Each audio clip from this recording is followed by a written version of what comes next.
Selamat datang kembali di pembahasan mendalam kita. Hari ini kita akan bongkar sebuah konsep yang kayaknya simple, tapi ternyata jadi fondasi cara mengatur negara dalam Al-Quran. Betul, konsep musyawarah. Tepat sekali musyawarah. Kita punya banyak sumber di sini, semuanya merujuk ke ayat-ayat kunci. Misi kita hari ini, gimana ya kita coba cari tahu bagaimana sebuah teks suci bisa ngasih kerangka kerja yang praktis banget untuk pengambilan keputusan. Dan relevan sampai sekarang kan? Nah, itu dia. Karena jujur aja, kita semua pernah kan terjebak di rapat yang muter-muter nggak ada ujungnya. Coba kita lihat, Al-Quran punya solusi nggak untuk itu? Oke, mari kita mulai dari yang paling dasar. Kalau kita ngomongin musyawarah, seringkali kan kita anggap itu ya semacam anjuran aja. Sesuatu yang baik untuk dilakukan. Iya, sekedar saran. Betul. Tapi dari sumber-sumber ini, kesan yang saya dapat itu jauh lebih kuat. Ini kayaknya bukan pilihan, tapi sebuah perintah langsung. Terutama buat para pemimpin. Tepat sekali. Dan ini titik awal yang paling krusial. Jadi gini, konsepnya itu, kekuasaan seorang pemimpin itu nggak absolut. Otoritas yang dia punya itu nggak memberinya cek kosong buat memutuskan semuanya sendirian. Apalagi yang menyangkut hajat hidup orang banyak ya. Nah, justru itu. Ada kewajiban yang melekat pada kekuasaan itu. Kewajiban untuk mendengarkan. Dan ini bukan cuma interpretasi. Ini tertulis jelas banget di surat Ali Imran, ayat 159. Di situ ada frasa perintah yang sangat spesifik. Oke, frasa yang mana tuh? Frasa kuncinya adalah wasyawirhum fil amr. Wasyawirhum fil amr. Artinya apa itu persisnya? Artinya secara harfiah dan bermusyawarahlah dengan mereka dalam urusan itu. Nah, yang menarik, perintah ini diberikan dalam konteks yang sangat dalam. Ayat sebelumnya itu memuji karakter Nabi Muhammad yang lemah lembut. Oh, jadi ada hubungannya dengan karakter ya? Banget. Jadi perintah musyawarah ini diletakkan sebagai bagian dari karakter pemimpin yang welas asih, yang pemaaf. Bukan sekedar prosedur teknis. Pesannya jelas, pemimpin yang keras kepala, yang nggak mau dengar pendapat, itu bertentangan dengan spirit kepemimpinan yang diridhoi Tuhan. Ini menarik. Jadi musyawarah itu bukan cuma strategi politik biar pemimpin kelihatan merakyat, gitu ya. Bukan sekedar itu. Tapi justru cerminan dari karakter dasarnya. Kalau pemimpinnya arogan, dia secara definisi udah gagal memenuhi syarat ini, bahkan sebelum rapatnya dimulai. Persis. Ini semacam filter etis pertama. Musyawarah yang sejati itu cuma bisa lahir dari pemimpin yang hatinya terbuka, bukan yang otokratis. Oke, jadi ada perintah yang mengikat untuk pemimpin. Tapi saya jadi mikir, kalau cuma pemimpin yang diwajibkan sementara masyarakatnya nggak punya budaya diskusi, timpang dong. Betul, nggak akan jalan. Ibaratnya pemimpin buka forum, tapi nggak ada yang datang atau semua takut bicara. Apa Al-Quran juga bahas ini di level komunitas? Pertanyaan yang bagus banget. Dan ini membawa kita ke lapisan berikutnya yang lebih dalam. Al-Quran nggak berhenti di level pemimpin. Ia juga menjadikan musyawarah sebagai identitas sebuah komunitas. Identitas. Maksudnya? Ini bukan lagi soal politik, tapi soal jati diri. Dalam surat Asy-Syura ayat 38, Al-Quran itu mendeskripsikan ciri-ciri orang beriman. Dan musyawarah masuk di daftar itu. Bukan cuma masuk, tapi disejajarkan dengan pilar-pilar ibadah utama. Ayat itu menyebutkan orang-orang yang taat pada Tuhan, mendirikan sholat, berinfak. Nah, di antara itu semua diselipkan satu frasa. Frasa apa itu? Wa amruhum syura bainahum. Oke, artinya apa itu? Artinya, dan urusan mereka diputuskan dengan musyawarah di antara mereka. Ini pergeseran yang fundamental. Dari yang tadinya perintah untuk satu orang, yaitu pemimpin. Sekarang jadi sifat atau DNA dari komunitas itu sendiri. Tepat sekali. Sebuah masyarakat yang sehat, menurut ayat ini, ya masyarakat yang urusan bersamanya diputuskan bareng-bareng. Itu normanya, bukan pengecualian. Wow, tunggu dulu, ini mengubah cara saya melihatnya.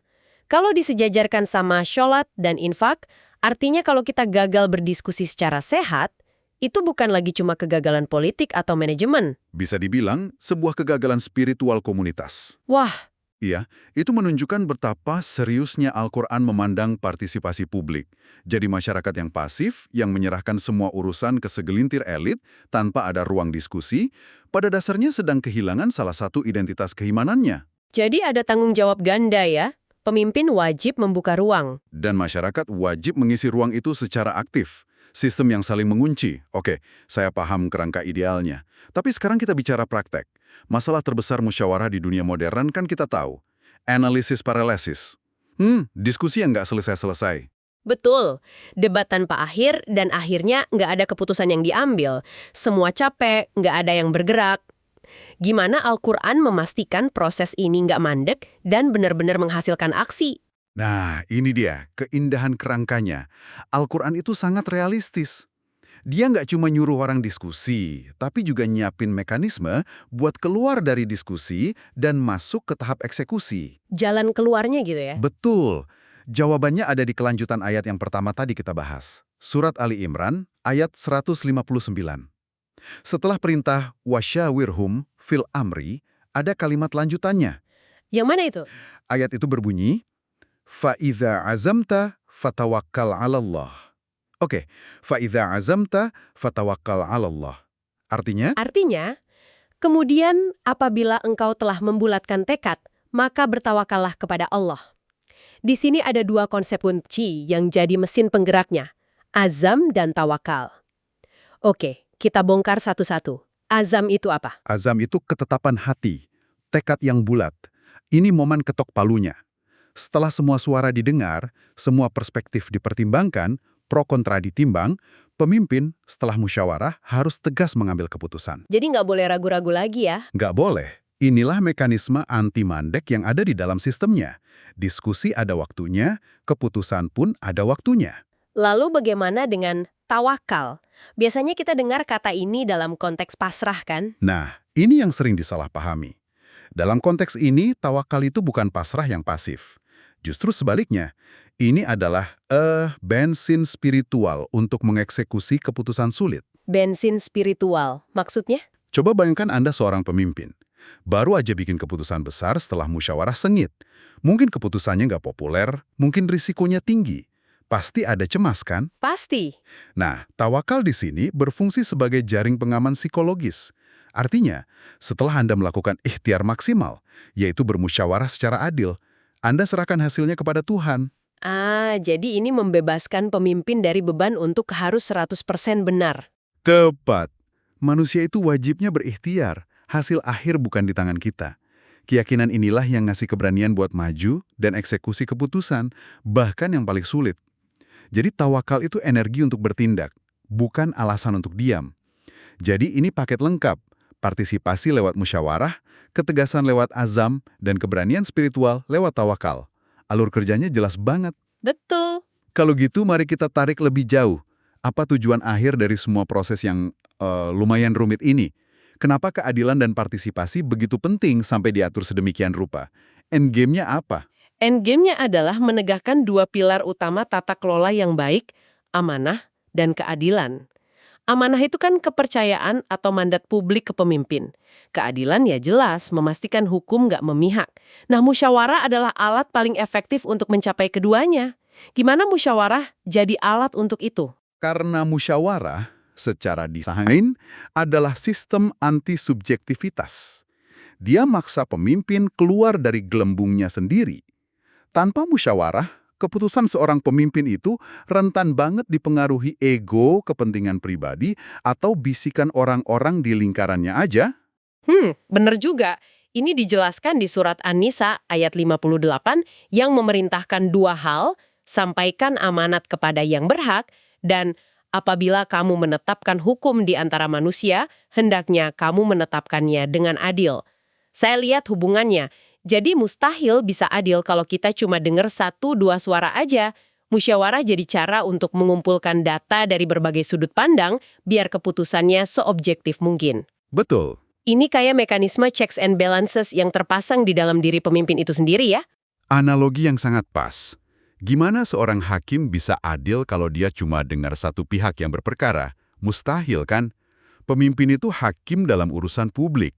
Makanya dia wajib dengar semua pihak yang relevan. Musyawarah itu pengadilannya. Oke, semua ini kedengarannya ideal banget. Tapi kita tahu dunia nyata itu berantakan. Sekarang skenario terburuk. Gimana kalau musyawarah ketemu jalan buntu? Deadlock. Iya, deadlock. Kubu A dan kubu B sama-sama kuat argumennya, nggak ada titik temu. Kalau di demokrasi modern kan solusinya mungkin voting, suara terbanyak menang. Apa solusi yang ditawarkan Al-Quran? Ini pertanyaan krusial. Dan Al-Quran menyediakan jaring pengaman terakhir. sebuah prosedur resolusi konflik? Jawabannya ada di ayat setelahnya, Surat An-Nisa ayat 59. Oke, ayat ini menetapkan hierarki ketaatan, taat kepada Allah, taat kepada Rasul, dan kepada ulil amri atau pemegang kekuasaan. Lalu, gimana kalau terjadi sengketa? Nah, ayat itu melanjutkan, فَإِن تَنَازَعْتُمْ فِي شَيْءٍ فَرُدُّوهُ إِلَى اللَّهِ وَالرَّسُولِ. Artinya, Artinya, kemudian, jika kamu berbeda pendapat tentang sesuatu, maka kembalikanlah ia kepada Allah, Al-Quran, dan Rasul, sunnahnya. Ini mekanisme banding tertinggi. tunggu dulu, ini bisa jadi rumit di zaman sekarang. Siapa yang berhak jadi wasit untuk menafsirkan apa kehendak Allah dan Rasul? Bukankah ini justru bisa membuka pintu bagi penguasa buat mengklaim, tafsiran saya lah yang paling benar, dan akhirnya kembali ke otoritarianisme? Itu adalah risiko penyalahgunaan yang valid. Dan disitulah integritas sistem diuji. Tapi makna mengembalikan kepada Allah dan Rasul itu bukan berarti menyerahkan pada interpretasi tunggal penguasa. Maknanya lebih dalam. Gimana itu? Mengembalikan perdebatan pada prinsip-prinsip dasar dan nilai-nilai universal yang ada dalam Al-Quran dan Sunnah. Misalnya prinsip keadilan, kemaslahatan umum, menolak kerusakan, melindungi yang lemah. Oke, saya nangkap. Jadi, waktu terjadi deadlock, argumen yang menang itu bukan yang didukung suara terbanyak atau yang paling kuat secara politik, melainkan argumen yang paling selaras dengan prinsip-prinsip etis yang lebih tinggi itu. Jadi ini semacam Mahkamah Konstitusinya musyawarah ya? Rujukan tertingginya bukan kekuatan politik, tapi prinsip kebenaran yang lebih fundamental. Ini maksa semua pihak buat naikin level diskusinya.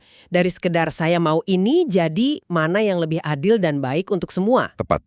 Ini cara untuk memastikan keputusan akhir nggak didasarkan pada hawa nafsu atau kepentingan kelompok, melainkan pada sebuah standar kebenaran yang diyakini bersama. Jadi kalau kita rangkum perjalanan kita hari ini, konsep musyawarah dalam Al-Quran ini ternyata sebuah sistem yang utuh dan berlapis.